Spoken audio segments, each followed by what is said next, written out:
Chapter 36. You are still a wizard. Can you use magic to solve the problem? Wayne sneered, and then cast a lightning spell on both himself and Cedric. Cedric felt that he had become as light as a swallow, and the sound of his footsteps could not be detected. He asked excitedly, "Where did you learn this curse?" 300 Tang poems. No, 30 practical spells. They are sold at Flourishes and Blott's bookstore. I'll buy one during my vacation. The two of them walked quickly and soon arrived at the trophy display room. Sure enough, the twins had been waiting for a long time. The two cats were in the corner with a map in their hands. Seeing Wayne and Cedric coming over, George quietly put the map into his pocket. "It's quite early, but the plan has changed and we have to postpone it for a while." Cedric frowned and asked with some vigilance, "What tricks are you two doing?" "It's really not our fault this time." Fred sighed helplessly and explained. "It's Lee. He was curious about what the pet food for owls tasted like. He tasted it twice and has been lying in the school doctor's office since morning. Madame Pomfrey gave him some medicine, but he's still a little dizzy now. We'll let him lie down for another half hour." Wayne and Cedric were sweating. "Is this Gryffindor? Why is he so brave?" The most outrageous thing is that people who are almost dying are still thinking about night tours. It is impossible for them to learn this kind of spirit. "Are you sure he can recover?" Wayne confirmed, he didn't want to spend the whole night here. "Don't worry, Lee is basically fine. He's just a little confused about his direction." Fred waved his hand indifferently and asked curiously, "Wayne, did you really bully Professor Quirrell to tears?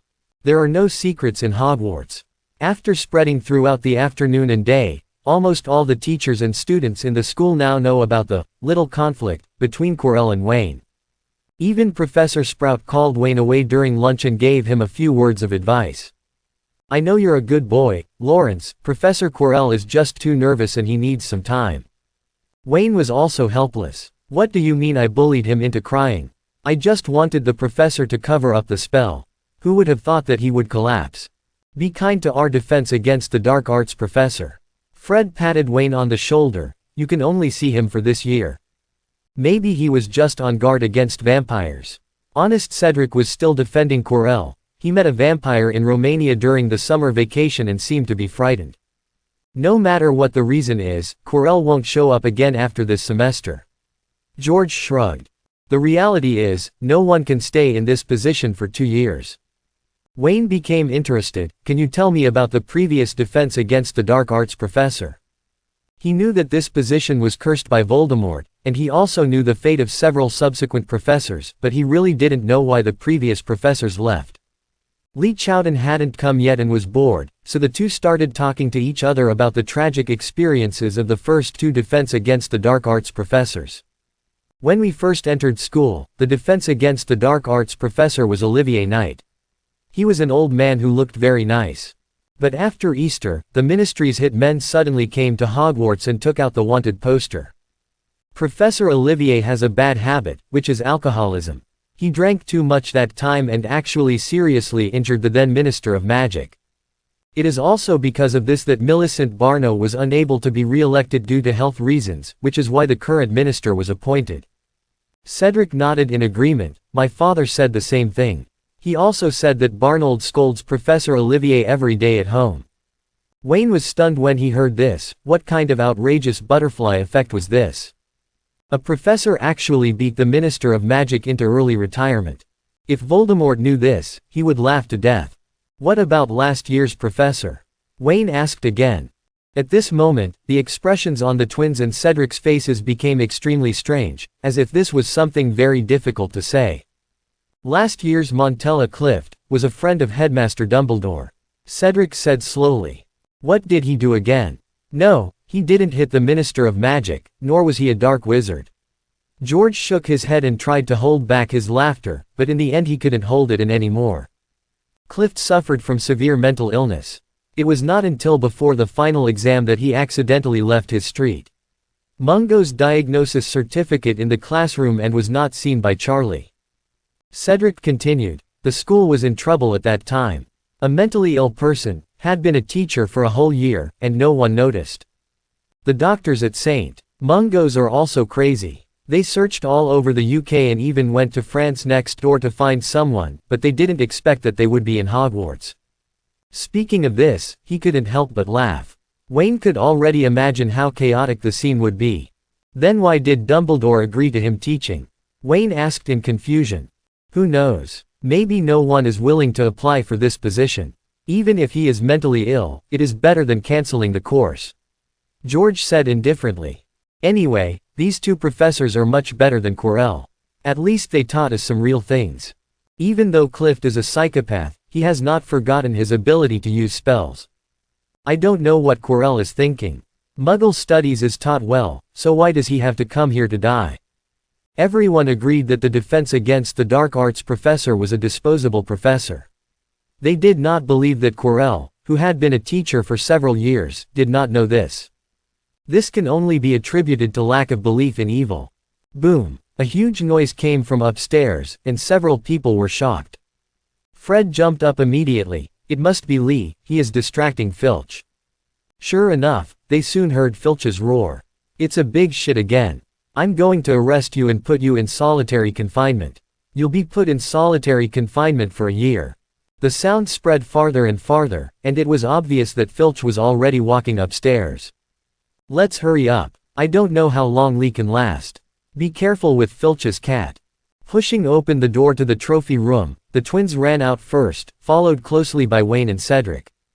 In the silent corridor, 4 people crept up the stairs.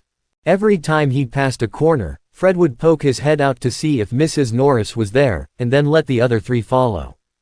Every time Wayne passes a place, the system will sound a prompt sound in a timely manner and earn points. However, these rewards are one-time only and are only available for the first time in the night travel state. By the time we reached the 4th floor, several people could already smell the smell of big dung eggs. Wayne covered his nose in disgust. Can't you choose a method that won't hurt both sides? This is the simplest and most effective.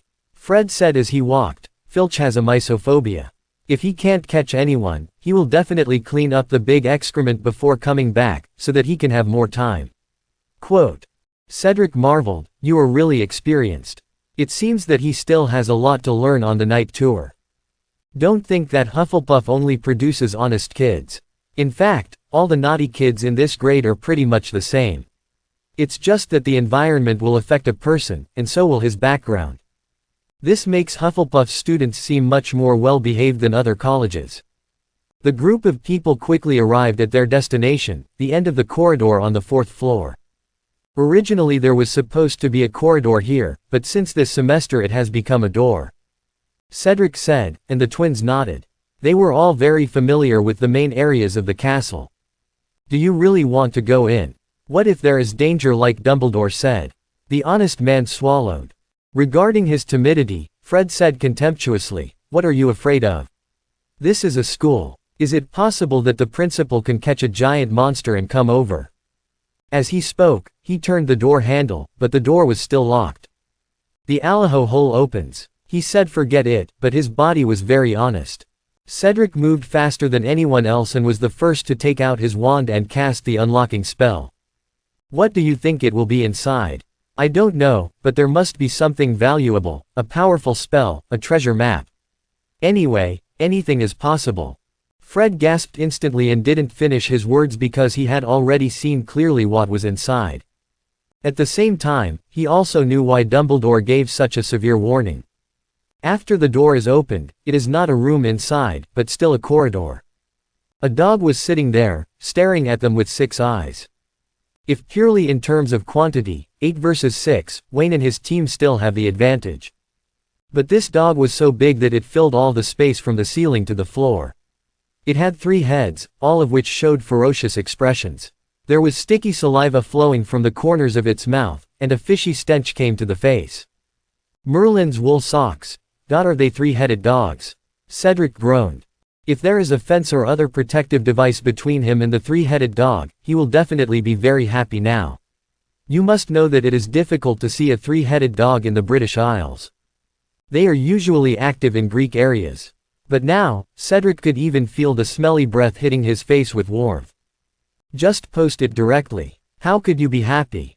George turned around decisively, trying to open the door that had just been closed, but the three-headed dog moved faster, and roared and raised its head. George was so frightened that he broke the door handle. Armor protection. An invisible wall was erected between the four people and the three-headed dog. The head of the flying dog was severely injured, and it retreated several meters with a wailing sound. But this little bit of damage didn't have much effect on the thick-skinned three-headed dog, and it just returned to normal after shaking its head. "Why are you still standing there?" Wayne shouted. "Hurry up and fix the door lock and run." Oh. The other three people just woke up from a dream, and then hurriedly put their hands up to cast the repair spell.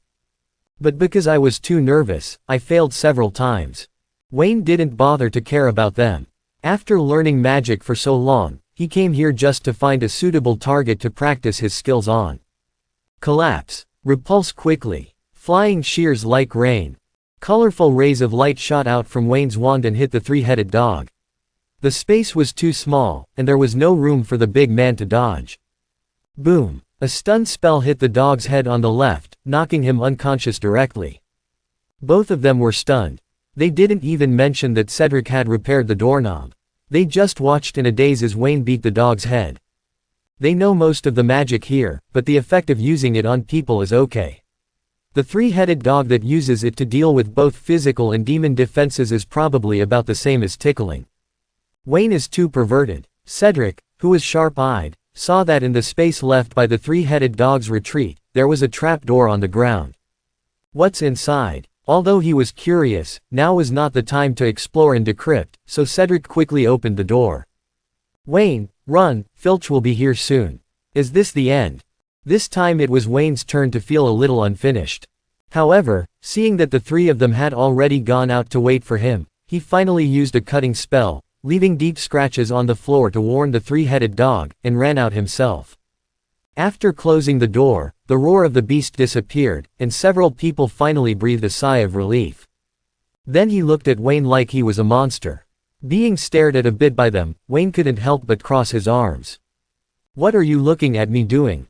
George looked at the young man. "Are you an old monster who turned into a child and came to Hogwarts to relive his childhood?" Wayne's head was full of black lines. "Your imagination is as unique as Rita Skee's. That reporter from the Daily Prophet. Mother said she was a clown, and she actually called Dumbledore an old lunatic. I just work a little harder than you, and I have hundreds of millions more talents." Wayne gestured and drew a universe at his fingertips. "Okay, let's go to the corridor. Let's go back to our respective dormitories. Why are you so anxious?" Fred shook his head. "I was frightened just now and I need to eat some sweets to recover. I'll go get Lee and we'll have some supper together before going back." The last three found Lee Chowden from an armor on the 5th floor. Filch went crazy. He chased me from the 4th floor to the 8th floor. I jumped into a secret passage and went back to the 6th floor. He caught up again. In the kitchen, Lee Chowden said with excitement while eating a sandwich. "It seems that escaping from Filch's hands is no less than surviving the sword fence battle. With unique racial talents, it is like listening to rap." The elf thoughtfully prepared a large round table for several people, which was filled with food and drinks. After finishing a sandwich, he said worriedly, "But I always feel that Filch might know it's me. What if he comes to trouble me in the future?"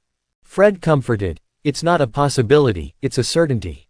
You are the only BLCKMN in the school, and you are the most dishonest. Filch definitely knows that." Li Yuleng, trembling with anger, said, "Are you two deliberately trying to trick me?"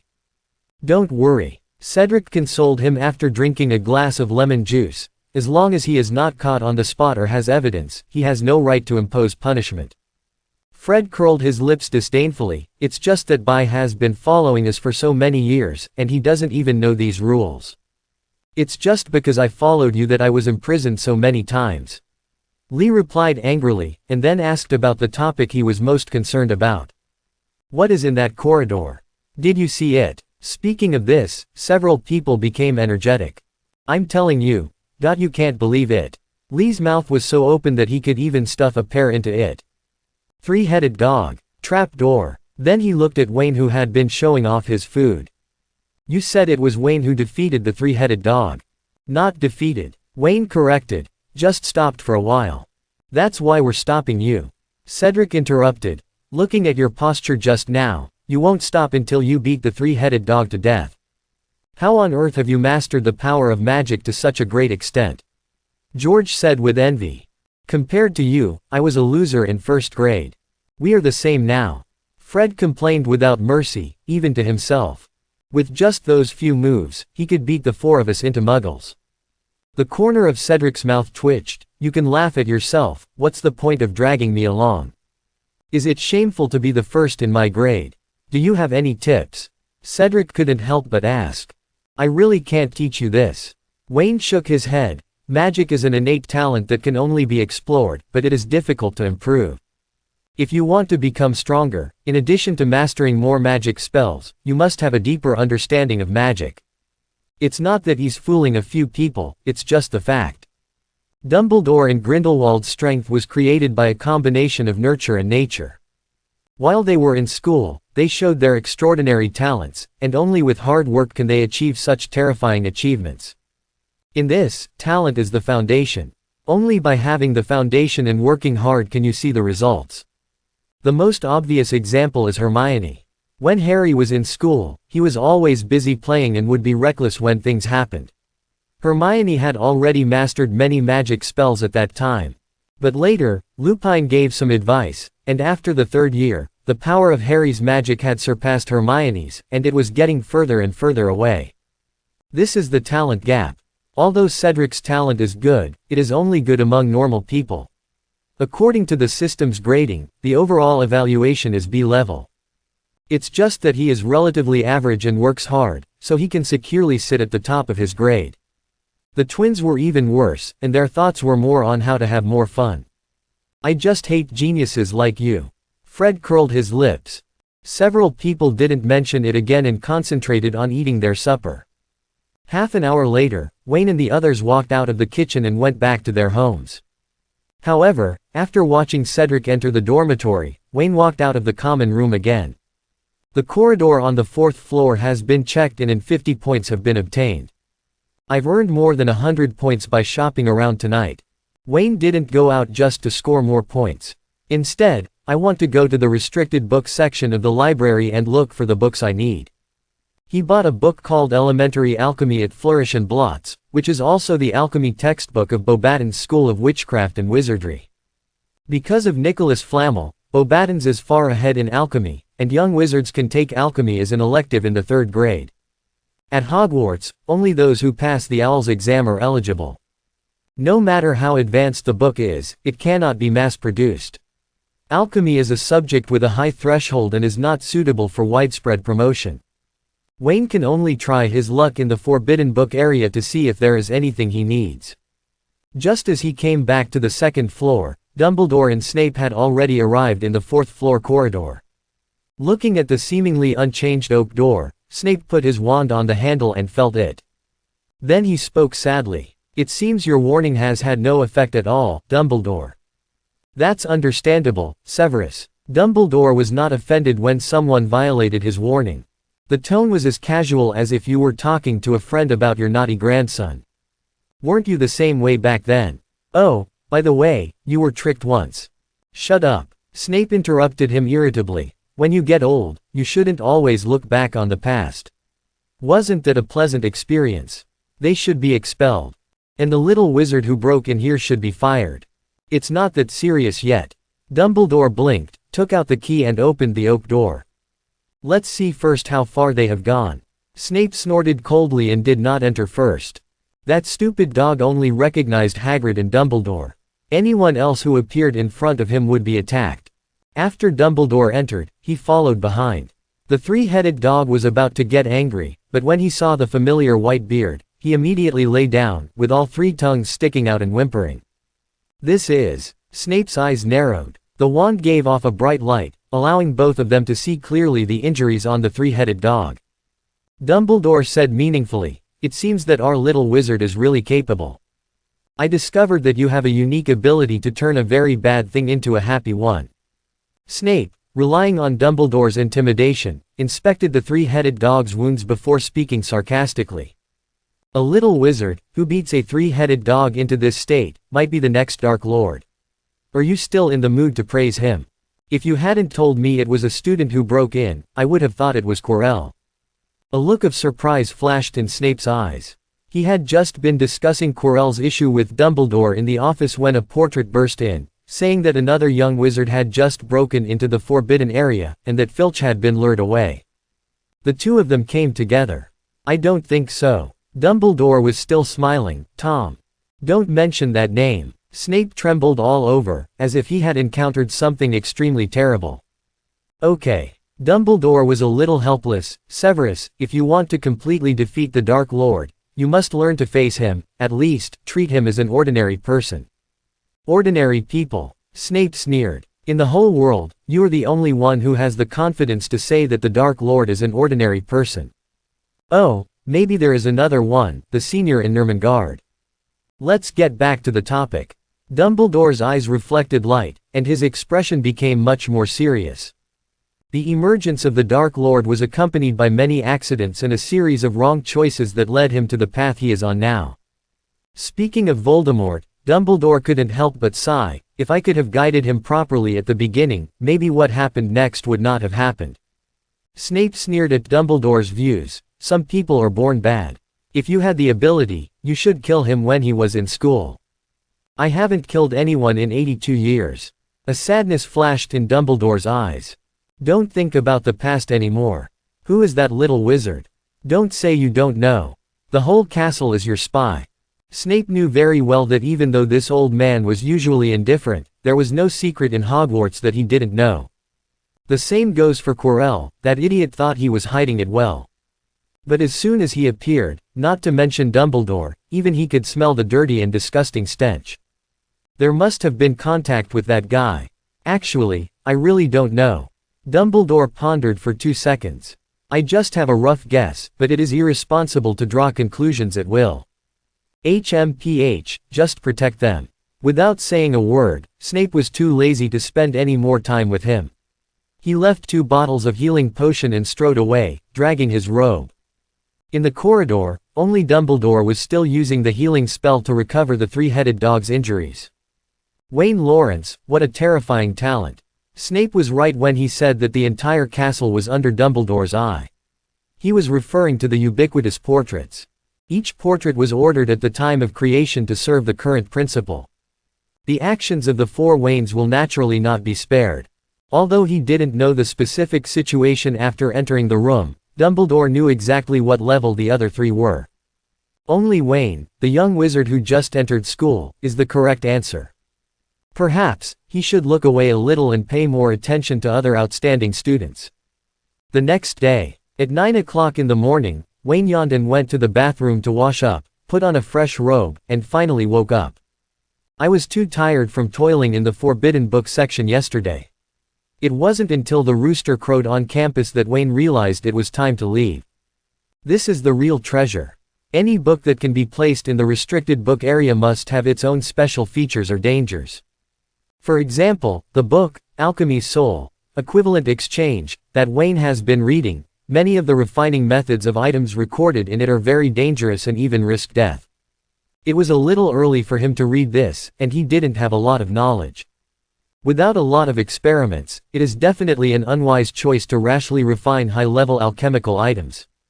However, Wayne was not without gains, and it can be said that the trip was worthwhile. Finding an owl from the school, Wayne scrawled down the names and quantities of a large amount of materials, put dozens of galleons in his pocket, and let the owl fly to Diagon Alley. After doing all this, he went to the kitchen to have breakfast, then left the castle and walked towards the edge of the Forbidden Forest. It's already a bit cold in the Scottish Highlands in September. Today is a cloudy day with heavy humidity. The heavy fog hides the castle. Only the spire can be seen from a distance. Along the Black Lake, Wayne walked through the grass and came to a small cabin on the edge of the Forbidden Forest. It can't be considered small, at least the door is already 3 or 4 meters high. The style is very rough, giving people the impression that it was built temporarily by a child. Before Wayne could get closer, a black dog next to the cabin barked. Soon, dull complaints came from the house. "Yaya, is there another little wizard going to the Forbidden Forest? Stop him quickly." Then there was a burst of chaos. Wayne activated his animal affinity talent, and his screams instantly turned into flattering whimpering. This is a little trick he discovered. The talent will only take effect when he shows that he wants to get close to these animals. Little wizard, stay away from here. The Forbidden Forest is not a place you can go. Hagrid finally came out. With messy hair and knotted beard, he looked slovenly. With a height of nearly 3 meters and a body width of 2 meters, he was a veritable little giant. Hello, my name is Wayne Lawrence. I'm not going to the Forbidden Forest. I'm here to find you. Wayne showed a harmless smile again, and kept rubbing the dog's head with his hand. You're looking for me. Don't play these tricks, I won't believe it. Hagrid was still very vigilant. These little wizards would use any tricks in order to enter the Forbidden Forest. He waved to Yaya. Yaya, come here quickly. To his surprise, his dog seemed not to have heard and still sat there obediently, letting Wayne play with him. Yes, I have something to ask you for help with. Wayne's smile remained unchanged. I forgot to mention, I am a freshman at Hufflepuff. I'm Hufflepuff, how could I lie to you? Hufflepuff, this thing's role in the British magical world is similar to the Chastity Arch in ancient society. When it comes to Hufflepuff, you can say they are stupid, slow to react, and have average academic performance. But if you say they are cheating, and cheating, 9 out of 10 people will spit on you. This is the golden sign. Obviously, the Hufflepuff signature is more useful for someone like Hagrid. Come in. Hagrid opened the door, Wayne let go of Yaya, and walked in under Goozy's reluctant eyes. The bonfire in the fireplace burned very vigorously and crackled twice, making the whole room warm. There was a small stool in the room, but there was no table, so Wayne didn't mind it and sat on it directly. Hagrid was sitting on his bed. Lawrence, what do you need to see me about?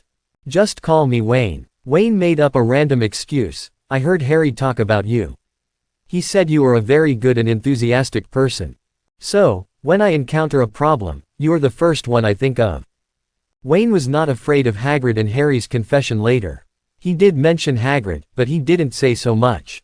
With Harry's mind, even if Hagrid hadn't been mentioned, Wayne could have fooled him into thinking he had forgotten. Hearing this, the hybrid giant showed an embarrassed smile. Whether it was Wayne's compliments or Harry's willingness to mention himself in front of his friends, it made him very happy. His business-like attitude just now suddenly became enthusiastic. The hybrid giant got up and came to the fireplace, bringing a 30-inch iron plate and a cloth bag. The mouth of the bag was opened, and a lot of candies rolled out. Eat some sugar and some of my salt crust strudel. I just made it this morning. Wayne picked up the candy with a smile, but he didn't thank the pie. Is that really for human consumption? It looks harder than bricks. Do you need my help? Let me tell you first, I won't help you if you violate school rules. Hagrid asked, rubbing her hands. Of course not. In fact, I just need some materials to make some gadgets. Wayne waved his hand and took the opportunity to spit out the candy. The code is too sweet. That's it. Hagrid breathed a sigh of relief and slapped his chest loudly. What do you need? As long as I can get it, I will definitely get it for you. That's great. Wayne was overjoyed and expressed his needs. The bird's feathers, the feathers of the silencer, the scales of the cocktail, the feathers of the unicorn, the bones of the Teba warthog, and the eggs of the ash snake. Is that all? After hearing this, Hagrid asked again, are there any requirements on quantity? Well, just a small amount is fine. It's just practice after all. Wayne glanced at Hagrid and said casually. It would be great if we could get the venom of the Acromantula. The venom of the Acromantula. Hagrid frowned. The rest are very simple, but I don't have the venom of the Acromantula now. When I go to Hogsmeade another day, I will help you find it. Quote. You eat first, and I'll go to the cellar to help you get the ingredients. Wayne was also a little surprised when he saw the giant's back as he walked out. Not as honest as expected. Just now, Hagrid said that he went to Hogsmeade to help him find the venom of the Acromantula. It was just a pretense. The purpose was just to not let him know that there were such dangerous creatures in the Forbidden Forest. This little cleverness also slightly changed Wayne's view of him. Sure enough, everyone cannot underestimate it and must correct their mentality.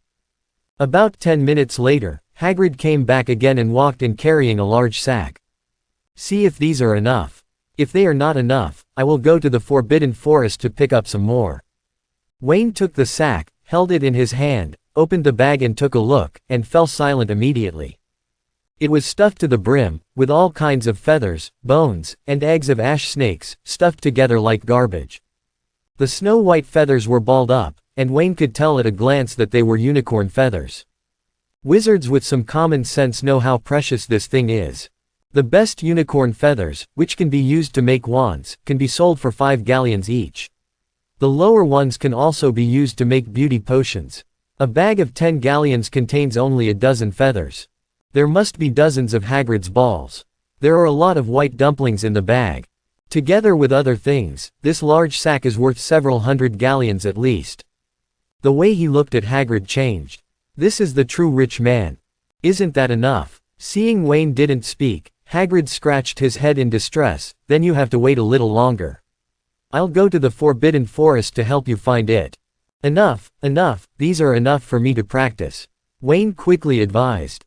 The harvest this time has greatly exceeded his expectations, and it will not be a problem after Christmas. Thank you so much, Hagrid. The giant smiled. It's okay. Just come to me if you need anything in the future. I won't need these things. There was nothing wrong with what he said, because just now Wayne saw that this guy had a blanket made entirely of unicorn feathers. What a waste of natural resources. Determined to maintain a good relationship with raw material suppliers, Wayne also took out the gifts he had prepared long ago. The elves said that you are also taking care of the school's vegetable garden. These potions are used to drive away garden goblins and insecticides. Just accept them. Very good. Hagrid's eyes lit up. Those goblins and vixens are annoying me to death. You are really a big help, Wayne. We are friends, aren't we? All of a sudden, the hybrid giant was so moved that he burst into tears. Under Hagrid's kindness, Wayne left the cabin carrying the sack and rock pie. Walking all the way back to the Hufflepuff common room, Cedric happened to be watering the plants in the common room and came over to see Wayne with his big bag. Did you go for a robbery? Wayne's face didn't change. No, I just chatted with my friends and got some souvenirs as a gift. What souvenir? Here you go, pie. Wayne handed over the box containing the pie and walked back to the dormitory. When I opened the box, I saw that it was indeed a stuffed pie, and it was still steaming. Being a Hufflepuff, Cedric took a bite without hesitation. Ouch! My teeth. It's another new week, and Hogwarts is obviously much more lively than the first week. Because just after class ended on Monday, an announcement was posted on the notice board in the hall that Quidditch player selection and first-year flying lessons would begin this week. Regarding flight, all human beings instinctively yearn for the sky. Ordinary people conquer the sky with airplanes, while wizards rely on broomsticks.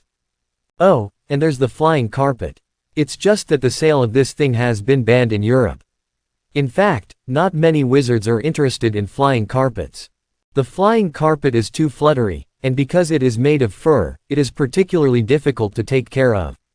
It will become very dirty after being used for a while. Coupled with the fact that those Middle Easterners cut corners and often had safety issues, almost no one would like flying carpets. In short, Quidditch suddenly became the #1 trending topic at Hogwarts. Wherever you go, you can hear little wizards discussing broomsticks and Quidditch. I once made a lot of money riding a helicopter that swept around muggles. You know about helicopters, right? It's the thing with a spinning head. The muggles were so frightened that they almost fell out of it. Malfoy's story has been told several times, each time different, but it always ends with him using his superb flying skills to avoid danger. The other little wizards were no less generous. They had all kinds of Quidditch action terms at their fingertips and explained them clearly. Those who don't know think they can do the same thing. Even the teachers joined in the fun. Professor McGonagall asked the little wizard to turn pencils into quaffles in class. Except for Wayne, no one succeeded, but Hermione turned the pencil into a piece of cowhide. The angry little witch broke the pencil in half after class, but she thought it would be used in the next class, so she could only use a repair spell to repair it. In Charms class, Professor Flitwick introduced a new spell, the Acceleration Charm. Actually, broomsticks are engraved with a solidified acceleration spell. The higher the level of the spell, the better the conductivity, and the faster the broom will accelerate. Up to now, Nimbus Company has iterated the basic acceleration countless times, and it is their company's top secret. If someone can develop a more advanced acceleration spell, then maybe you can also set up a broomstick company. These words made the little wizard get excited, waved his wand and screamed, but the snail on the table did not react at all. What are you busy with recently? While Professor Flitwick was giving some advice to Wayne, Hermione secretly poked Wayne in the waist. Hermione had not seen Wayne except for class in the past 2 days. Even at lunch, there was no sign of him on Hufflepuff's long table. The young man yawned. I'm ready to do business, I'm almost busy. Hermione looked at him warily. Business? What else are you planning? You'll know when the time comes. Wayne said, and used an acceleration spell. His snail immediately started its turbine engine, surpassing Hermione's snail and reaching the finish line first. Want to make some pocket money? Wayne raised his eyebrows slightly. Of course I do, I have a lot of books I want to buy. Hermione said helplessly. Then do me a favor in the next 2 days, and I'll share 30% of the money you earn. Hermione looked at him suspiciously. Isn't it a bad thing that violates school rules? It's confidential, but it doesn't violate school rules. Huh, don't tell me if you don't want to. The little witch snorted angrily and ignored Wayne for the rest of the class. However, after leaving the classroom after class, Hermione hesitated slightly and said, Malfoy has been saying bad things about you lately. Wayne was stunned and waved his hand. I'm busy and don't have time to talk to him, so you don't need to pay any attention to him and let Harry bite him. What bite? Harry also walked out of the classroom and was slightly stunned when he heard his name. Let you bite Malfoy? Don't disgust me. Harry showed a disgusted expression, but if I can punch him, I would be very happy. Malfoy was talking about him behind his back, and Wayne already knew it.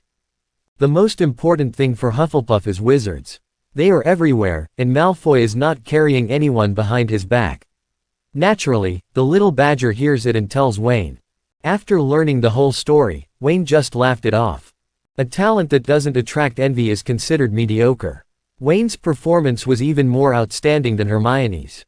In just 1 week, he had become a genius known to all first-year students. Naturally, Malfoy and those purebloods couldn't stand it. They didn't say anything, they just said that Wayne had to study hard and study in advance to please the professor. But when it comes to Quidditch, a sport that only purebloods have been exposed to since childhood, Wayne's true colors will be revealed. It's just childish jealousy. If Wayne gets angry over even this trivial matter, will he be able to do anything serious for the day? Thursday arrived in the blink of an eye. Wayne had no classes in the afternoon and was hiding in his room making props for sale.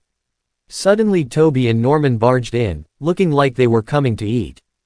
Something big happened. Wayne cooperated and listened, but the work on his hands did not stop. Longbottom broke his wrist. Potter and Malfoy had a conflict during flying lessons.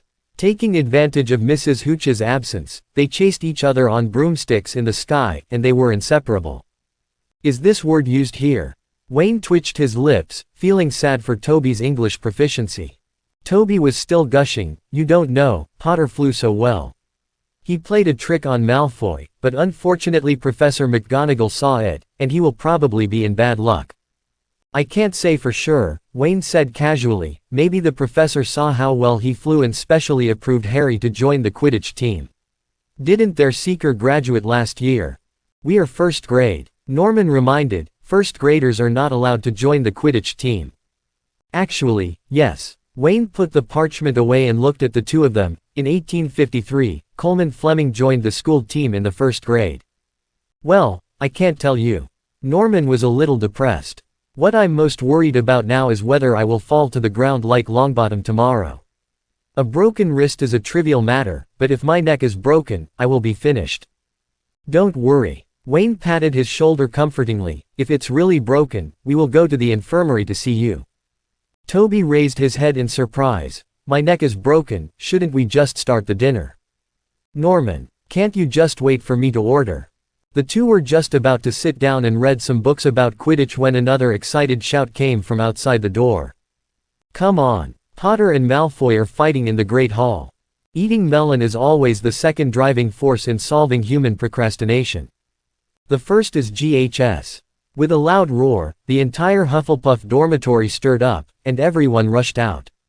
There were even a few little wizards who came out in their pajamas. At this time, Hufflepuff's advantage was once again reflected. They lived in the basement, and the auditorium was just above. It didn't take long to reach the battlefield. There were many people gathered together in the auditorium, and Wayne found a gap and squeezed in. There was a lively fight inside. Malfoy and Harry rolled into a ball, and their wands fell to the ground casually, but no one paid attention to them. Wayne discovered that there was nothing wrong with Toby's use of adjectives. Aren't the two of them in a perfect relationship? Harry stroked Malfoy's hair and Malfoy pinched his ears. He also sent a cordial greeting to the other party. Brother Drag's two young followers, Crabbe and Goyle, wanted to help, but were stopped by other Gryffindor students and severely reprimanded. What do you want to do? This is a sacred duel. Is the glory of a pure-blood family to bully the minority with more? The two of them together were only about the same size as the troll. They thought it made sense when they heard it, and they actually stopped helping. Like other little snakes and little lions, they were there to cheer for their boss. Finally, Professor McGonagall arrived, and the little wizards gathered around him immediately dispersed and hid away to watch the excitement.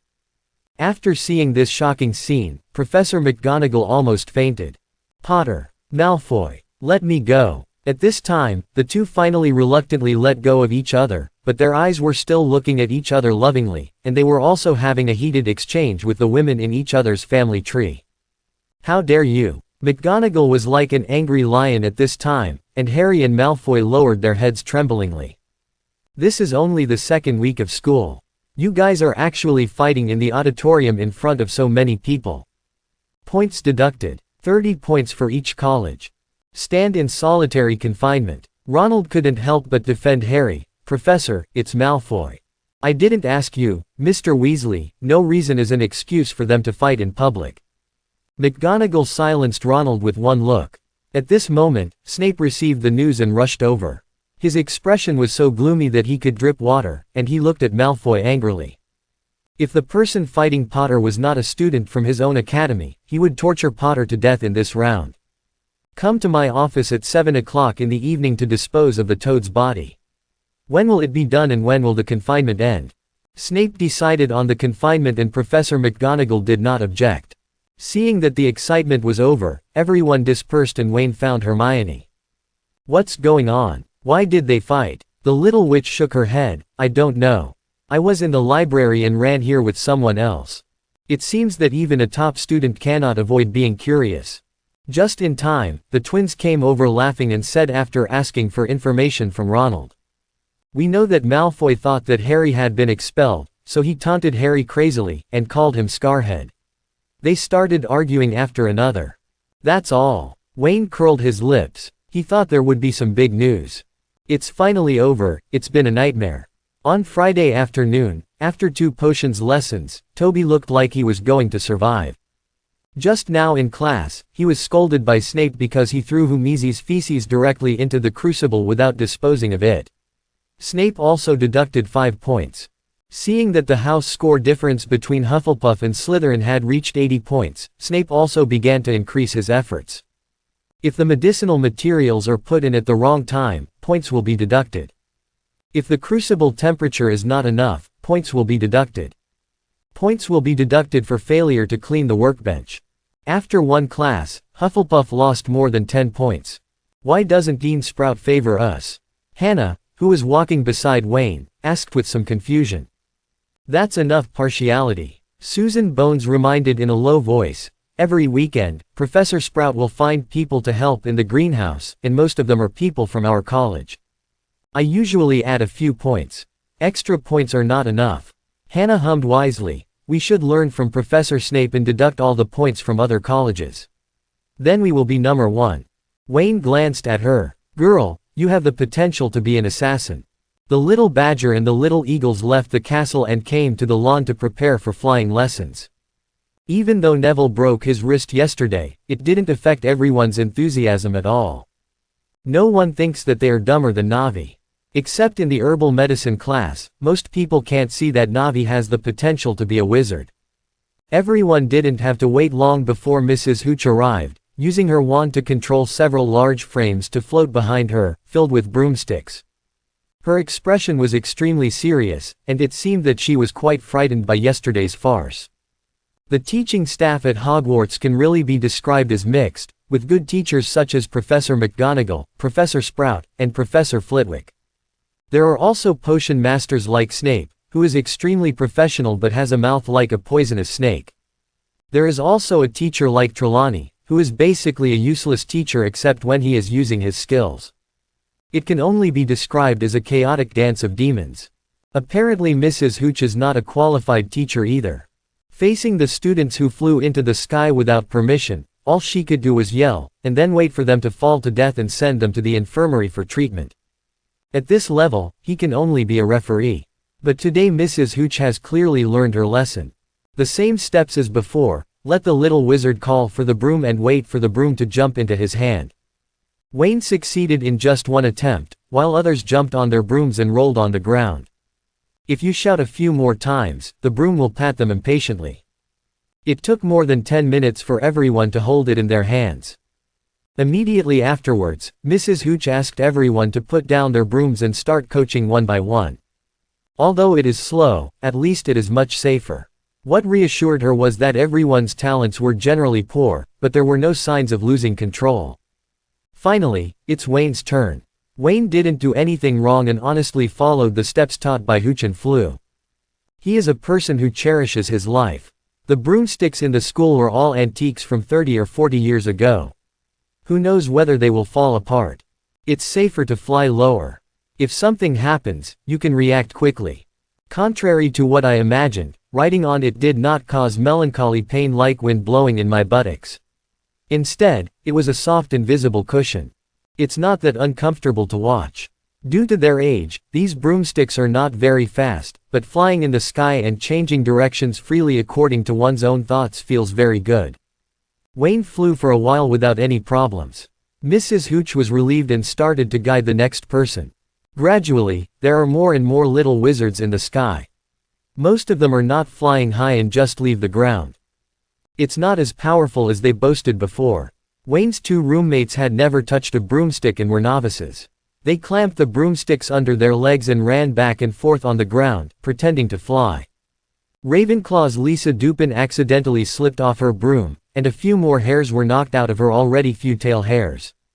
Wayne became more and more proficient as he flew, and gradually his altitude became higher and higher. From a high position, he saw a girl looking at him with a smile. Wayne descended and came to the opponent. "Chu, why are you here?" The girl was Chu Jong from Ravenclaw. There was a girl next to her. She was looking at Chu curiously and then at Wayne with an ambiguous expression. "I don't have classes in the afternoon, so I'll take a walk with Marietta." The girl smiled generously, revealing two cute dimples. "This is your first flying lesson. It seems you have a lot of talent. Maybe you can join the Quidditch team in the future. By the way, I forgot to introduce you." She stretched out her hand to the girl next to her and said, "This is Marietta Acmo, my good friend." Wayne nodded. "Hello, I'm Wayne Lawrence, a freshman at Hufflepuff." He had an impression of this name. In the original book, it was Marietta who betrayed Harry and Dumbledore's army and informed Umbridge, which led to Dumbledore being driven away. From Harry's and God's perspective, Marietta must have acted dishonestly and become a complete traitor. But if you think about it, what would you do if you were Marietta? Her parents both work in the Ministry of Magic, and Umbridge uses this as a blackmail. How can a girl who is not yet underage bear this? It can only be said that the perspectives and attitudes towards things are also different. Wayne didn't have a bad feeling towards her. "I know you, the little genius in the first grade," Marietta said with a smile. "Professor Flitwick said there must be something wrong with the Sorting Hat. A smart little wizard like you should come to Ravenclaw." Wayne was speechless and said, "According to Professor Flitwick, Percy Weasley, Cedric, and even Granger are going to Ravenclaw, and other professors will definitely give him trouble by then." All three of them laughed. Then he looked at Chu again. "Quidditch selection should have started. How about it? Did you pass it?" When it came to Quidditch, Chu immediately became excited. "Passed. I was selected as Ravenclaw's seeker, and I'm still the starter." "Congratulations then. Please be merciful next time you meet Hufflepuff." Chu pursed her lips and chuckled. No way, I will definitely catch the golden snitch. The two chatted for a while, because they were still in class, and Wayne couldn't leave so blatantly. Don't look, everyone has gone away. Chu's eyes were still on the boy's back, Marietta joked. Okay, the most handsome guy in the first grade hooked up so quickly. Tell me how you met. Chu rolled her eyes at her friend angrily, wondering why her words were so unpleasant. But the image of Wayne casting a spell without a wand for the first time the two met appeared in her mind. Wayne, who is that? So beautiful. Toby and Norman put down their brooms and came over. Many girls nearby pricked up their ears in gossip. It's none of your business. Hurry up and train. I don't know why I thought you two were free-roaming chickens. Their heads drooped. They seemed to have absolutely no talent for flying, and even picked up brooms secretly by themselves. Mrs. Hooch tried several times, but she just shook her head and let them play. Wayne ignored the two lively roommates and continued riding his broom. What? Malfoy wants to duel you. Gryffindor Lounge. Ronald looked at Harry in surprise. Keep your voice down. Harry quickly looked around and breathed a sigh of relief when no one noticed them. What does a wizard duel look like? Harry asked nervously. He also asked me to bring an assistant. What is this? Assistant. Ronald stuffed a BB multi-flavor bean into his mouth and his face wrinkled. It tastes like carrots. If you or Malfoy fall, the assistants will step up until neither side has the ability to fight. I guess Malfoy's assistant is either Crabbe or Goyle. Harry felt a little confused and asked quickly, Ronald, can you be my assistant? Of course, I've wanted to teach Malfoy a lesson for a long time. Ronald also became excited. We haven't mastered much magic. The most we can do is make the other party have a little nosebleed. Then we'll still have to rely on our fists. That's it. The two of them discussed a countermeasure. Ronald was stronger than Harry. When the time came, Harry would be responsible for holding down Malfoy and he would be responsible for beating him. Regardless of Crabbe or Goyle, this was a technique Harry learned from Dudley. In a fight, he had to hold one down and beat him to death. When are you dueling? Ronald finally asked. Next Friday, in the prize display room on the second floor. Both of them have to be in confinement these days, so the time can only be postponed, but Harry thinks it's not bad, he can use this week to learn some magic. It's so cool that it's night time. Ronald rubbed his hands excitedly. Not only could he beat Malfoy, but he could also take a night tour in the castle. He has been thinking about it for a long time. What the two of them didn't notice was that not far away, Hermione, who was immersed in her homework, listened to the entire conversation and pursed her lips. In a blink of an eye, it's Monday again. Early in the morning, the little wizards came to the cafeteria to eat. Harry looked a little tired. He had not had a good rest this weekend because he joined the Quidditch team. During the day, he was pulled by Wood for training, and he was kept in solitary confinement at night. Now the person Harry hates most is definitely Snape, followed by Malfoy. Even his Dudley had to line up behind these two. The door of the auditorium suddenly opened, and there was a chaotic and noisy sound, as if hundreds of birds were flapping their wings. The little wizards were used to this, so they quickly filled their bowls with vegetables and pulled them down in front of them to protect them. Soon, a flock of owls flew in, throwing letters and packages into the arms of the recipients, or into the nearby soup, leaving a mess. The twins secretly hid their packages, which were the big shit eggs and nosebleed nougat they bought at Zuko's joke shop. They must not be seen by Professor McGonagall. Harry also picked up today's Daily Prophet and read it. Bah! At this moment, a bird song appeared out of thin air, the owls shivered, and two that were flying in the sky fell directly into the soup. Everyone looked up, looking for the source of the sound. A flash of fire suddenly appeared in midair, and then a flying phoenix flew out of the flames, holding two packages at its feet. Under everyone's stunned gaze, Phoenix landed next to Wayne and put down two packages. This. Cedric, who had just been talking to Wayne about the glorious history of Charlie Cannon, couldn't even speak clearly now. Ah, this is the package I bought. What's wrong? Wayne slowly put the package at his feet. No. Cedric finally recovered and wrote. Is the focus on the package? The focus is on this Phoenix. Seeing Phoenix standing on Wayne's shoulder, preening his feathers, Cedric couldn't hold back any longer. Why would a phoenix deliver express delivery to you? He asked a question that all the new students of the Little Wizard wanted to know. Professor Sprout, who was in the guest seat and wanted to have breakfast, and Kettleburn, who was taking care of magical creatures class, hurried over. Especially Kettleburn, who only had half a leg left, and used magic to push his chair to float over. Looking at Feng Wang infatuatedly. Look at her, how beautiful she is. Beautiful. Wayne raised his eyebrows and reached out to touch Feng Wang's head. Compared with when it was just hatched, the appearance of the Phoenix King has changed dramatically. It has grown orange-red feathers with a hint of green at the end. It does look a lot better. But compared to beauty, to be honest, Wayne thinks that his bird is just visible, better than the ones in Pokémon. Far from beautiful. As if sensing his master's disdain, the Phoenix King chirped in dissatisfaction and gently pecked Wayne's cheek, as if he were being coquettish. She is so difficult. When it was born, its owner thought it was a big-billed bird, but now it has finally grown a bit, and it has the shadow of a legendary Pokémon, but its owner is still not satisfied. What do you want from me? Do you have to turn into a human form to repay your kindness to be satisfied? Mr. Lawrence, who is this phoenix? Professor Sprout asked after observing for a moment. Feng Wang found me a few days after I received the admission notice. We got along quite well, so he followed me. Wayne made an excuse at random, not afraid that no one would believe it. The most indispensable thing in the magic world is miracles and legends. He just took this opportunity to reveal the existence of the Phoenix King. Getting along. Hearing his perfunctory statement, Cedric's eyes turned red, and the other little wizards were no better. Beside the long Gryffindor table, Hermione stared at him. If the professor hadn't been there, she would have run over to take a closer look. This is a phoenix. Since this century, people have only known the existence of two phoenixes. One is Dumbledore's pet, Fox. The other is Sparkle, the mascot of the Quidditch team Matola Macaws. Wayne is the third one.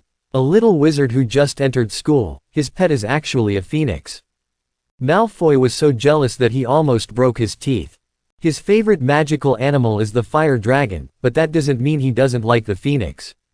This rare, noble magical creature is perfect for the Malfoy family. For a moment, Malfoy wanted to ask Wayne to buy the phoenix. It's a pity that as long as he is not a fool, he will never sell it to him. Sprout also opened his mouth after hearing Wayne's explanation. The words were stuck in his throat and he didn't ask in the end. She wants to ask Wayne, is your real last name Dumbledore? Anyone who knows anything knows that the Phoenix appears to the Dumbledore family in times of need. It matches Wayne's description very well. Just when the auditorium fell into an eerie silence, there was another crisp cry. But it was not sent by the Phoenix King, but by another Phoenix. Feeling the aura of the same race after localization of the system, Fox pursued him. He didn't come as a bird, dragging Dumbledore with him. Old Dengtu must not have gotten up yet. He was still wearing pajamas and a funny nightcap on his head.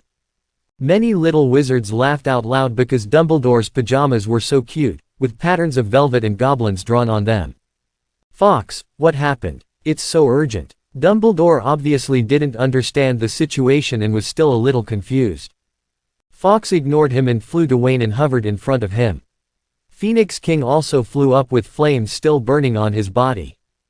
Fox shouted happily and lowered his head on his own initiative. He could feel that the blood of this phoenix was nobler than his, and even in its infancy, he still had to show his respect. It's incredible. Dumbledore woke up and looked at the performance of the two phoenixes with deep surprise in his eyes. Mr. Lawrence, is she your pet? Of course. Wayne nodded. Although first-year wizards are only allowed to bring toads, mice, and owls as pets. However, the role of the Phoenix King is similar to that of an owl. It is used to deliver messages. It should not violate school rules. There was silence. Cedric was hard, his fist was hard. You are so Versailles, you can easily be beaten. Certainly. Even Dumbledore was shocked by Wayne's magical brain circuitry for a while, and then he said with a smile.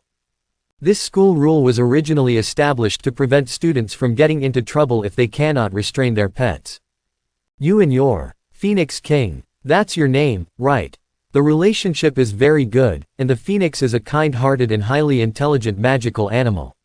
I won't deduct points from you for this. That's good. Wayne pretended to be relieved. It would be too rude to chat with you dressed like this. Dumbledore looked at his clothes and asked with a smile. Would you like to have a cup of afternoon tea with me, a nagging old man?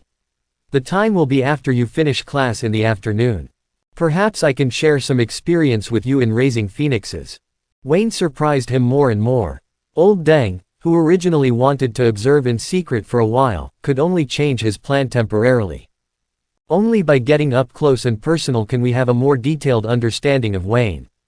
My pleasure. Wayne didn't refuse, and Dumbledore looked very happy. The password is Cockroach Pile, and the principal's office is on the 8th floor. After saying that, Dumbledore was ready to leave. As for Fawkes, the two phoenixes flew out of the castle and disappeared without a trace while they were talking. Let him have more fun with Phoenix King. After being alone for so long, I finally found a companion. Dumbledore understood Fawkes' excitement. Wayne is also going to put his package back in the dormitory and go to class. Wait a minute, Lawrence. Snape's gloomy voice came. He didn't know when he arrived in the auditorium, but he didn't speak and just watched from the side. Seeing Snape calling Wayne, the young wizards who were surrounding him and wanted to ask for more information about the Phoenix King immediately hid away. Cedric gave him a look that was asking for blessings, and quickly ran away. Bah! Wayne gave him a look of disdain before looking at Snape. Professor, what's the matter? What are these two packages? Snape lowered his head and looked at the package in Wayne's hand. One is square and square, the other is slender and slender. Wayne told the truth, some materials, and a broomstick. Snape was shocked. Is this Hufflepuff so sincere? When he saw the shape of the package, he had some guesses in his mind, so he stopped Wayne after Dumbledore left. He thought of countless excuses that Wayne would use, but this was the only one he didn't think of, directly admitting it. For a moment, Snape was suspicious again. Is it really a flying broomstick? Open both, I want to check. As a professor, I have an obligation to prevent students from bringing dangerous items into the castle. Snape decided to take a look first. Wayne was helpless, he told the truth, Snape still wanted to watch, he was really free. Without any further delay, Wayne opened both packages. Inside the square box were a pile of magic ink, various grades of parchment and several bottles of magic potions. Inside the rectangular box was, as he said, a flying broomstick. It is the latest customized version of the Nimbus 2000, which emits light when flying and is engraved with Wayne's name. Compared with the ordinary model, the parameters of the customized version are exactly the same, but the price is almost double. Don't ask, asking is faith. Do you understand the value of the prodigal eye? Anyway, Cedric's eyes turned red again. The twins who were watching the excitement from a distance jumped up excitedly. Nimbus 2000. Wayne bought a Nimbus 2000. Merlin's beard, where did he get so much money? Hermione frowned, a little unhappy. Why did Wayne spend money randomly again? Lawrence. Snape took a deep breath and said after checking, you should know that the school does not allow first-year wizards to bring broomsticks to school, right? I know. Wayne said matter-of-factly, it's all written on the admission notice. Then you knowingly committed the crime. Snape sneered, how many points should I deduct from you? But. Before Snape could finish speaking, Wayne interrupted him. Professor. The young man looked at him strangely, where did this broomstick come from? Snape frowned, of course it was sent by your phoenix. Don't tell me it's not yours. Your name is engraved on it. It's mine. Wayne repacked the package. As you said, it was sent by Phoenix, and I didn't bring it to school. So which school rule did I violate? Snape was speechless for a moment, and the little wizards who were watching all brightened up. So smart. The school just said that they are not allowed to bring it to school, so asking an owl to bring it over is not considered a violation of school rules, right? Many first-year students are already ready to write letters home. Snape became angry. Strong words. If you contradict the professor, Hufflepuff will deduct 5 points. At the same time, the system in Wayne's mind also sounded a prompt sound at the right time. The host deducts points for the college and gets plus 25 points. Wayne's pupils dilated slightly. This was the first time he deducted points from Hufflepuff. This ratio was exactly the same as the ratio of earning galleons. 200 points will be deducted, which is a 10-game series. In an instant, Wayne's eyes changed when he looked at Snape. Snape thought Wayne was scared, and the corners of his mouth slightly raised, revealing a rare smile. Of course, if you are willing to share some materials on the Phoenix with me, I can cancel the punishment just now. Yes, Snape had his eye on Wayne's bird. The reason why he came here specifically to find trouble was to obtain some materials from Phoenix. Phoenix's tears, feathers, and even blood are the main materials for refining many high-level magic potions. It can be said that the whole body is full of treasures. As a potion master, seeing a phoenix was no different than seeing a pig. It's a pity that Fawkes doesn't care about him, and Dumbledore won't go against the wishes of his own pets. Now Wayne suddenly reveals that he also has a phoenix. Where else could Snape sit? Professor. Wayne looked at him expectantly. You agree? Old Bat smiled. Wayne shrugged. No, I think the points you deducted are too few. I don't feel it. Snape. No, you are sick. Angrily, he deducted another 15 points from Hufflepuff, and Snape left angrily. Wayne was left with a look of dissatisfaction. Show off your spirit of deducting points from Gryffindor.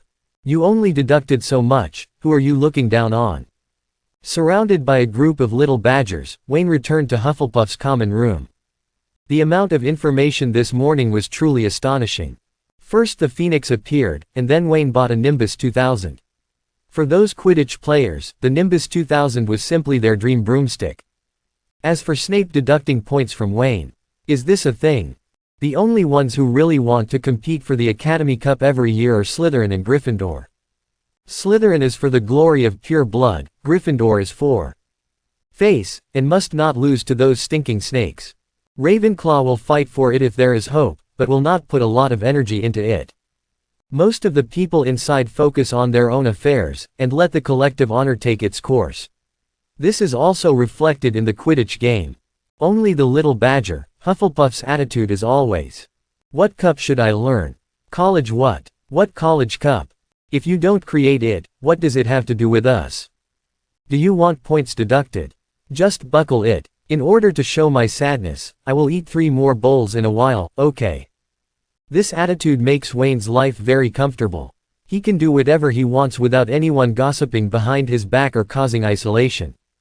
If he had been assigned to Gryffindor, he would have started to be criticized by now. Show me, just take a look. Seeing that class time was approaching, Cedric hugged Wayne's thigh and begged. Wayne trembled all over, kicked him away, and threw the box. Go away quickly, don't disgust me. Be gentle, this is Nimbus 2000. Cedric took the box ecstatically, and a group of Quidditch players surrounded him, their eyes almost watering. After putting the materials in the dormitory, Wayne hurried to the History of Magic classroom, deliberately avoiding the group of perverts on his way out. I don't know what their first class is. Are you really not afraid of being late? In the History of Magic class, Cuthbert Binns performed his usual hypnotic spell and fell half asleep in less than 10 minutes. Wayne reluctantly listened and was talking about the great impact wizards had on Muggle history. For example, in the ancient Han dynasty, the wizard Lu Shu disguised himself as a Muggle and successfully extended the life of the Han dynasty for more than 200 years. What Lu Shu is best at is refining the elixir of fortune. He takes the elixir of fortune every time before a battle, so he has good luck. The most exaggerated time was when he drank a pint of Felixir and burped with satisfaction after drinking it. Then the enemy was killed by meteorites falling from the sky. From then on, everyone also respected him as the great Magister Lu Shu. Pull, pull. Wayne woke up from his sleep when he felt his sleeve being pulled. Get out of class has ended.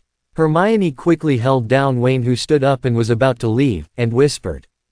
Get out of class isn't over yet. Wayne slapped her hand away angrily. Then what did you tell me to do? Hermione's face turned slightly red and she said coyly. I want to touch your bird. Wayne looked at her in shock, as if he couldn't believe his ears.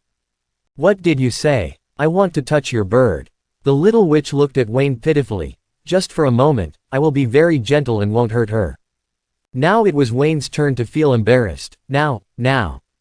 Although this bird is not of much use now, it is good to see the world in advance. Alas, Hermione really had to make such a request in class. He also had to use magic to block other people's perceptions. Of course not. The little witch rolled her eyes. how can I touch him in class? Even if Cuthbert Binns is a ghost, we can't bully him like this. Wayne follows the good deeds. You tell me the time, I can do it. Hermione thought for a while. You are going to have afternoon tea with Principal Dumbledore, so after dinner, there is still a lot of time before curfew. No problem. Wayne agreed, I'll find you wherever I can. On the lawn. Exciting. Wayne's body trembled. Hermione then said, by the way, what does King Phoenix like to eat? I'll prepare some snacks for him. The young man looked at her in disbelief. Are you talking about Phoenix King? Otherwise. Hermione returned a strange look. Do you have other birds? Haha, I won't show it to you. Wayne laughed, I thought you were talking about Phoenix King. Then just finish your meal. I happen to have something to talk to you about. He just said, how could the little witch turn into a little slut? In the afternoon spells class, Wayne completed the slowing charm brilliantly, earning back half of the 20 points he had deducted in the morning. Professor Flitwick looked at Wayne's leaving back and sighed. Some people are born different from others and are born to be the protagonist, such as Dumbledore, or the Slytherin student who once won the Special Contribution Award. Wayne gradually revealed similar traits. Not to mention the outrageous fact that a little wizard could have a phoenix as a pet, Wayne's magical talent alone made him particularly jealous. No spell can trouble him. In order to test Wayne's talent, Flitwick taught him a spell of his own creation. After reading it, Wayne mastered the slowing and mentally confusing spell in just 2 attempts. Why was such a good little wizard assigned to Hufflepuff? Wayne was unaware of Flitwick's resentment as he had already reached the 8th floor. The principal's office was guarded by a gargoyle. When he saw Wayne, he asked lazily. Password. Pile of cockroaches. Ah. The gargoyle made a very humane expression of vomiting and turned to open the door. Every time I hear this password, I feel uncomfortable for a long time. Little wizard, please tell Dumbledore to change the password quickly. I will be disgusted if I open the door every day. Let me give it a try. How about changing to a scarab? Get out. That's just, yuck. You little wizard has no martial ethics, you are very bad. After teasing the gatekeeper statue, Wayne felt much better and walked into the passage happily. The spiral staircase inside was automatic. Wayne stood on it and was sent to the door. The door was closed, with a brass knocker in the shape of a griffin's head. From this door knocker, Wayne can feel powerful magic fluctuations. It is a very good magic prop. If a wizard attempts to force his way through the wooden door of the principal's office, it will transform into a brass griffin and attack. This kind of monster is very powerful, ranking at the 5x level, not inferior to the fire dragon. Hogwarts still has a rich heritage. Wayne sighed inwardly and had the urge to take off the door knocker and put it in his own home. He cannot make alchemy items of this level at all now. But Wayne just thought about it. After all, he can't beat Laudengtu. Like Cedric stroking the Nimbus 2000, Wayne played with the door knocker before pushing the door open. The principal's office is a gorgeous round room with a high ceiling and very good lighting. It is now 4 o'clock in the afternoon, and the warm sunlight enters the room and shines on the gems, emitting a faint fluorescence. It's such a luxury. I'm not even that extravagant. Wayne muttered. In other parts of Hogwarts, oil lamps and candles are usually used for lighting, but when it comes to the principal's office, they are replaced by gems. Dumbledore was not in the room. Wayne casually found a soft chair and sat on it, looking at the layout of the office. The most abundant things here are undoubtedly books. Almost half of the wall is covered with bookshelves, leading directly to the roof. There is also a spiral staircase next to it for easy access. Secondly, there are the portraits on the other half of the wall. Although there was no one here, Wayne could always feel that he was being watched by many eyes.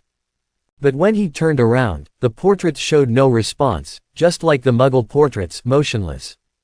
Near the edge of the big desk, a stone round basin was placed on a high stool. Wayne knew that it was the pensieve, a very precious memory storage and reproduction tool. Want to go along? What to do? As soon as he entered this room, Wayne felt like he wanted to take everything home with him. On the other side of the desk, there is a floor-to-ceiling mirror placed diagonally. It is very tall. Most of the mirror body is covered by velvet cloth, and only the bracket and a small part of the mirror surface are exposed. Hey, that boy! A sharp voice suddenly sounded, and Wayne turned around. A portrait comes to life. You've been looking at it for a long time, do you know what it is? Wayne walked over and saw an old man with a goatee and a silver-green robe. The nameplate below the portrait has his introduction, Phineas Nigellus Black, 1847–1925. Wayne shook his head. It's covered, how could I possibly know what it is? Humph, I don't know. Phineas stroked his goatee with an expression of extreme disgust. That's the Mirror of Arised. Do you know what the Mirror of Arised is? Wayne made a listening look. He can let you see the most urgent and strongest desires deep in your heart. Do you want to know what you want most at this time? Phineas said seductively, go and try it. Dumbledore has been looking at the mirror until dawn every day recently, and he is almost obsessed. Not interested. Wayne waved his hand and sat back in his seat boredly. I want everything now, and nothing matters. It's all in vain. These words are not to fool Phineas, but a true reflection of Wayne. He was interested in everything, but his emotions were not very strong. Because Wayne knows that sooner or later, he will get what he wants. It's a wall-to-wall confidence. Phineas was also caught off guard by Wayne's reaction. No, you didn't even look at it, so you dare to talk nonsense here. Wayne glanced at him. No wonder you are the most unpopular principal in the history of the school. No matter what the heavens and the earth, you still care whether I can look in the mirror. You deserve to be scolded for doing so many things even after you're dead. There was a brief silence in the room, and then shocking laughter erupted. The principals who were pretending to be dead finally couldn't bear it any longer, and all of them burst out laughing. A big-nosed principal even pointed at Phineas. Blake, you have a day like this. You were scolded by a student. A chubby-looking woman clapped her hands and applauded. As expected of our Hufflepuff little wizard, he knows who he is. Don't laugh. Don't laugh. Phineas jumped angrily. Little wizard, if I were still alive, I would fire you immediately. Then come back to life. Wayne spread his hands, and prompts for earning points came to his mind one after another. Good guy, do you get points for criticizing the former principal? And this is a good thing. Phoenix was furious at his attitude. You brats. You Hufflepuff idiots. You'll be a chef and salesperson for the rest of your life. It's over now. Phoenix's map cannon offended all the principals from Hufflepuff. A grumpy principal couldn't help it first. He disappeared from his own photo frame and appeared in Phineas's photo frame in a blink of an eye. He raised his fist and hit Phineas on the nose. Not to be outdone, the other Hufflepuff principals rushed over to start a righteous gang fight. Phoenix screamed repeatedly, while the Gryffindor and Ravenclaw headmasters were cheering, and the Slytherin headmaster was unwilling to help. Although everyone came from the Snake Yard, Phineas had such a bad mouth that he almost offended everyone in less than 100 years. Wayne enjoyed the principals' brawl with a smile, nodding appreciatively from time to time. Look at this side kick, how powerful it is, and the black tiger digging out the heart, so authentic. Sure enough, the end of the mage is close combat, the kind that doesn't even use a wand.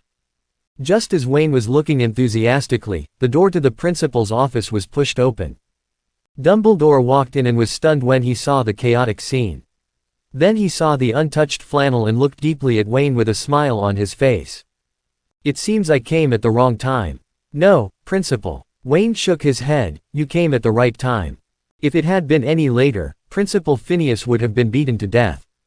The current owner of the office arrived, and the portraits of past principals also sped up their movements. One of them gave Phineas a hard blow before returning to his own photo frame and continuing to pretend to be dead. Phineas, on the other hand, probably felt embarrassed and disappeared from the frame, probably running to the Black ancestral home and hiding. Please take a seat, Mr. Lawrence. Dumbledore motioned for Wayne to sit across from him. Would you like something to drink? Black tea, green tea, hot cocoa. Wayne was not polite to him, just black tea. Dumbledore nodded in agreement and said happily, I also like black tea very much. Bathilda just happened to give me some Ceylon black tea. Unfortunately, both Minerva and Phileas prefer lemon tea and have never shared it with others. Dumbledore tapped the table with his wand, and a beautifully shaped teapot and teacup appeared on the table. The teapot floated up gently and poured tea for the two of them automatically. What about dessert? I recommend you try the cockroach pile. Dumbledore said, and a silver dinner plate appeared, and Wayne's expression changed. The plate was full of cockroaches, and like the chocolate frogs, they were still moving. Dumbledore picked one up, put it in his mouth and narrowed his eyes in enjoyment. It's so explosive. Wayne's expression changed. Principal, do you have any sandwiches and macarons?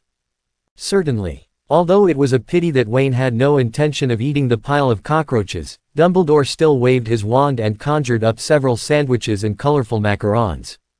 I think the appearance of the dessert is not important, what's important is its sugar content. Dumbledore blinked. Are you sure you don't want some? Wayne did not answer. Actually, according to research by Muggle scientists, good-looking food can also increase people's appetite. Principal, would you rather eat chocolate-shaped turds or turd-shaped chocolates? Dumbledore was stunned for a moment. Can you not eat it? He had to admit, both of what Wayne said were disgusting. Of course. It was Wayne's turn to laugh. You are the boss. Dumbledore smiled too. It was a novel feeling for a student to joke with him. He could feel that Wayne was really relaxed and just treated him like an ordinary old man. Picking up the Ceylon black tea, Wayne took a sip, and his mouth was filled with the aroma of flowers.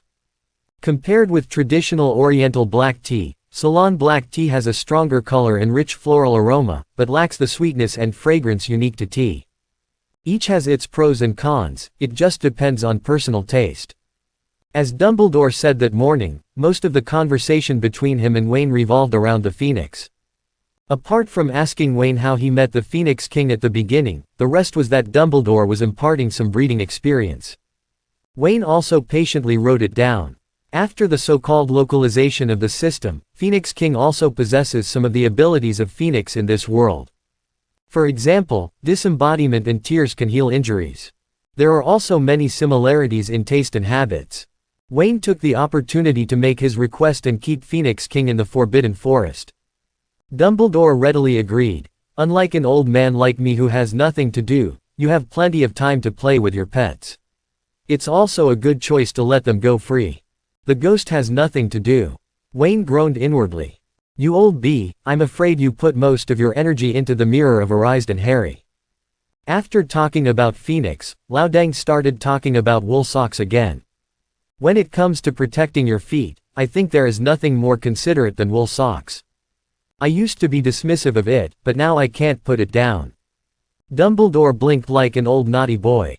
I don't think any old man can refuse to receive a pair of woolen socks as a gift at Christmas.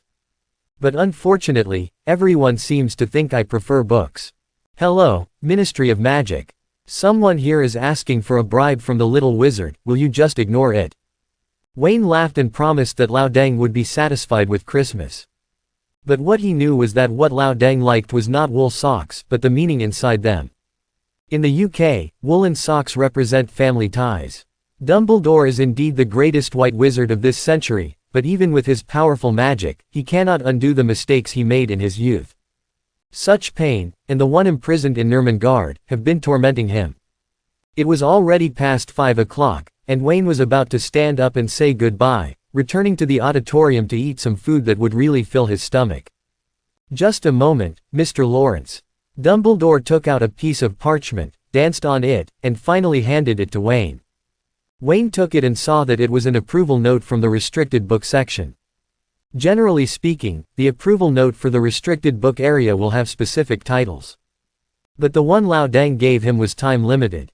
There were no restrictions on what books he could borrow, and it was valid until Christmas. You are still young, so you need to ensure adequate sleep and take appropriate night trips.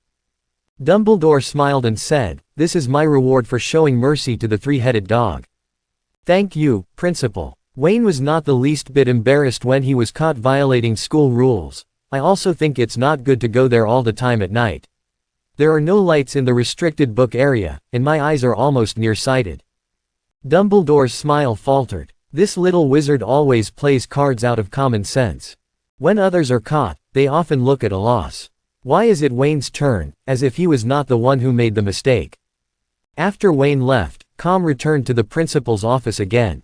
However, this calm only lasted a short time, and the principals of the past generations became active again. Big-nosed Fusco smiled happily. This little guy is so interesting, not Hufflepuff at all. He should be sorted into Gryffindor. Principal Dilisi retorted, why not Ravenclaw? This little guy must have known that his actions could not be hidden from the principal. With such keen insight, who else could I have except the Eagle Ravenclaw? What are you talking about? Rossiter, the principal of Hufflepuff, angrily threw an apple into Fusco's frame. We at Hufflepuff can still cultivate outstanding talents. Dumbledore did not take part in the quarrels between the headmasters. He looked at the untouched velvet cloth and laughed dumbly. I didn't expect, it might as well be a child.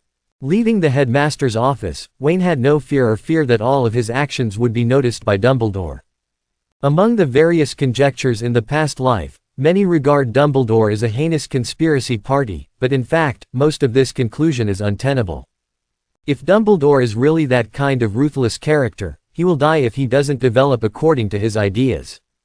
Tom will not have a future as the Dark Lord. He was promoted by Old Deng as early as Hogwarts.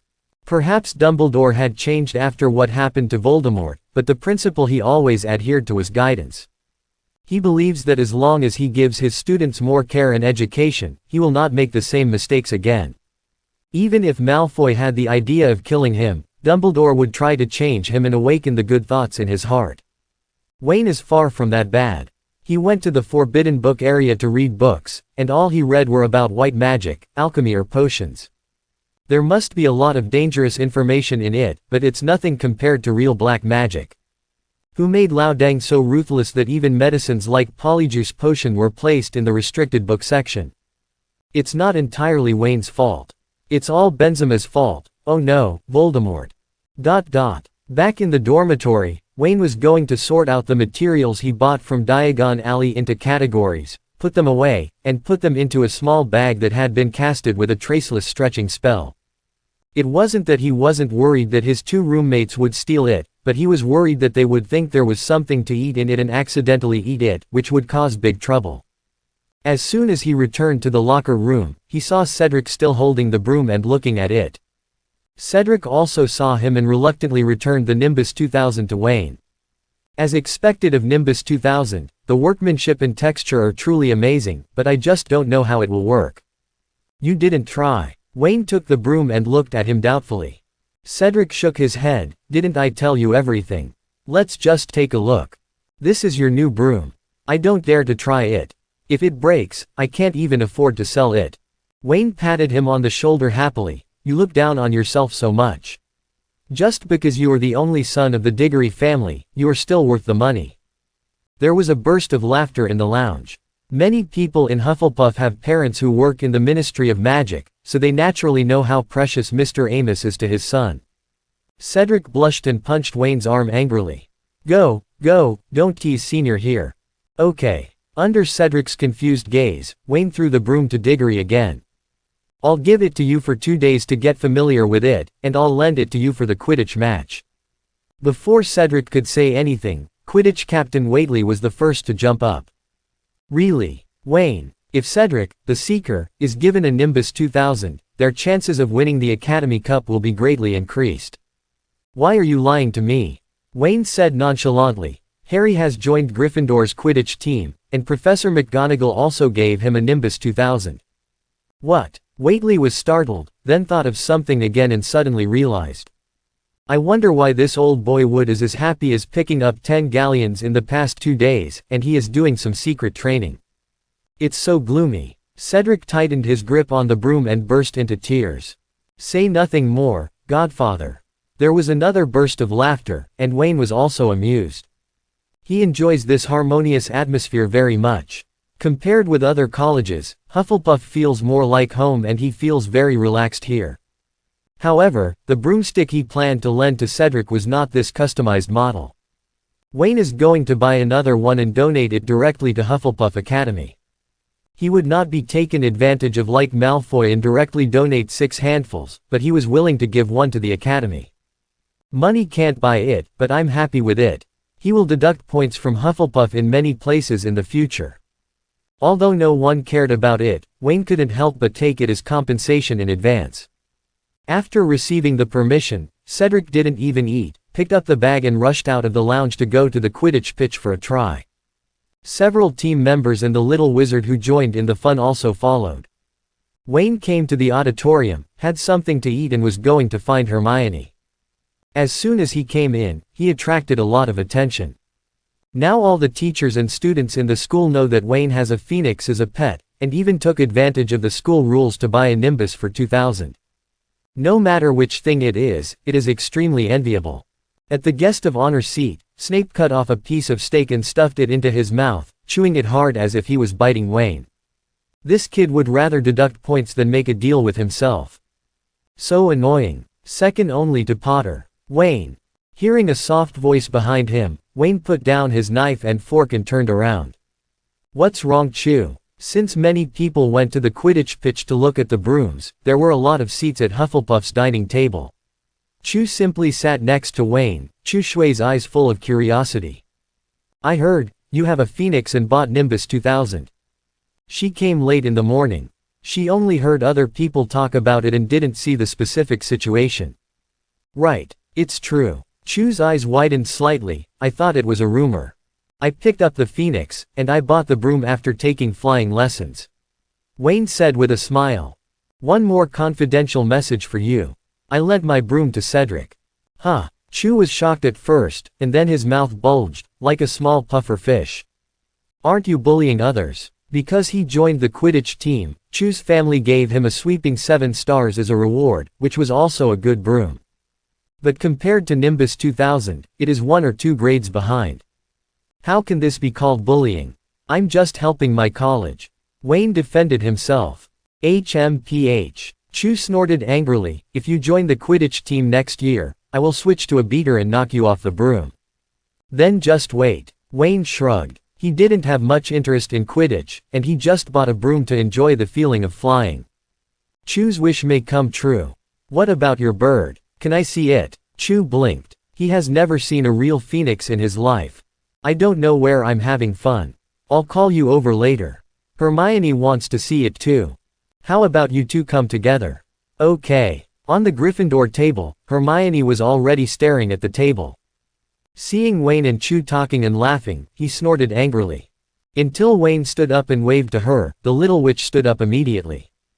The 2 girls followed him all the way out of the castle to the Black Lake. Wayne first introduced the 2 of them. This is Hermione Granger, the new Gryffindor this year. You can also call her Miss Know-It-All. This is Chu Jong, Ravenclaw's second-year senior and the most outstanding female seeker in the school. Both girls rolled their eyes. How can you introduce others like this?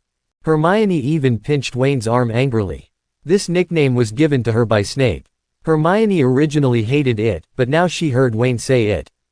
That would be even more annoying.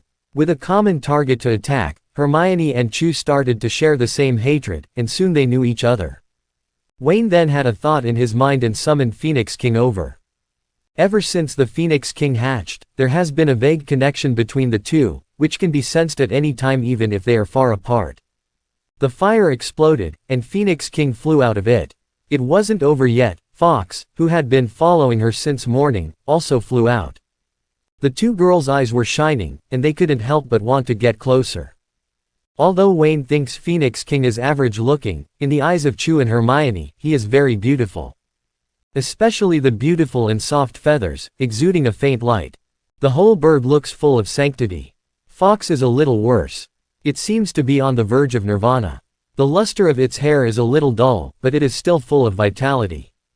Where did you go to play? Wayne ruffled Phoenix King's feathers and asked softly. 2 birds chirped twice. Unicorn. Wayne's eyes lit up.